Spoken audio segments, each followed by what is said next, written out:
Bangladesh cricket ইতিহাসের সবচাইতে বেশি রান সংগ্রহের তালিকায় অনেকদিন ধরেই এক নম্বরে আছেন বাংলাদেশি ওপেনার তামিম ইকবাল খান। তামিম ইকবালের নান্দনিক ব্যাটিংয়ে এই রেকর্ডটি অনেকদিন ধরেই ছিল তার নামের পাশে।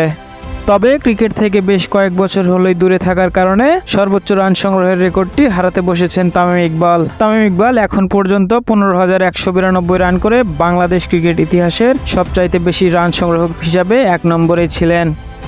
তবে এই রেকর্ডটি হাতছাড়া হতে চলেছে তামিম ইকবালের বন্ধু মিস্টার ডিপেন্ডেবল খ্যাত মুশফিকুর রহিমের কাছে। তালিকায় 2 নম্বরে থাকা মুশফিক এখন পর্যন্ত করেছেন 15,184 রান। আর মাত্র 9টি রান করতে পারলেই বাংলাদেশ ক্রিকেট ইতিহাসের সর্বোচ্চ রান সংগ্রহক হিসাবে এক নম্বরে উঠবেন মুশফিকুর রহিম। সামনে ভারত বাংলাদেশ সিরিজ, আর এই সিরিজেই মাত্র 9টি রান করতে পারলেই তামিমের রেকর্ডটি ভেঙে দিবেন মুশফিক।